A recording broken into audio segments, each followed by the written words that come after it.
Pressure is being ramped on Pakistani Prime Minister Imran Khan as thousands rally to demand his resignation. They say he only came to power because last year's election was rigged and accuse him of flawed economic policies. The leader of the protest movement is set to meet government officials this Tuesday. The demonstrations began in the southern city of Karachi around 10 days ago and progressed towards the capital, Islamabad. Those protesting are pushing for another election to be held and for the army to remain out of the process. Initially, the Prime Minister was given until Sunday to quit, and an additional 24-hour extension has now reportedly expired. Meantime, protest leaders say that the movement will continue until their demands are met. We will continue this protest until we throw these illegal rulers out of power. They must realize their rule is over. Your mandate in government has ended. No more mandate now. Well, for some insight into the events unfolding in Pakistan, we are joined by geopolitical expert JAVED RANA, who is in Islamabad. Good to see you, JAVED.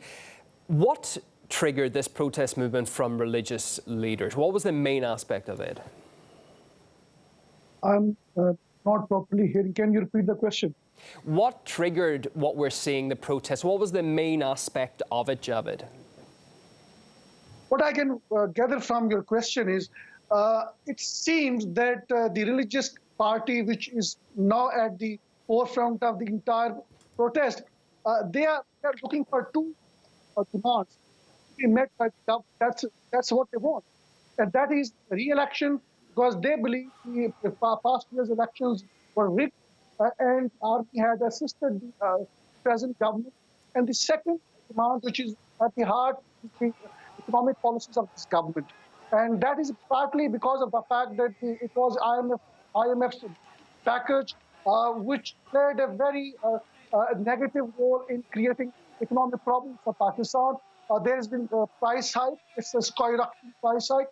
And Pakistan has practically given in to the IMF's demand, which means losing its economic sovereignty to the IMF. And I think because of that reason, now these opposition parties are on the ground. But let me tell you that asking the resolution is something that's said and done.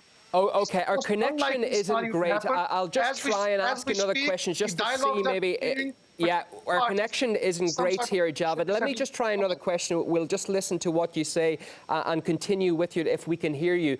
Imran Khan is reportedly ready to agree on all the movement's demands except his resignation. Do you think the protesters are willing to negotiate?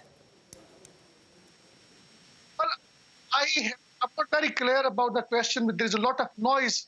But what I can tell you that the opposition's demand for a probe into the rigging of charges, that is likely to happen. That is going to be a starting point between two parties. But again, when it comes to the demand of the opposition party forcing Prime Minister to resign, that is unlikely. Partly it is because of the fact that the army is supporting Prime Minister Imran Khan, and also because of the fact that the opposition parties, they don't enjoy that kind of public support whereby they can force Prime Minister to resign. There is a possibility that the opposition may go for some sort of a strike all over Pakistan in coming days, but that is unlikely to attract any public sympathies, given the fact that the people are more concerned about their day-to-day affairs. And this particular protest has not evoked a large-scale public reaction. There are more than 100,000 people on the ground, which represent one particular religious party.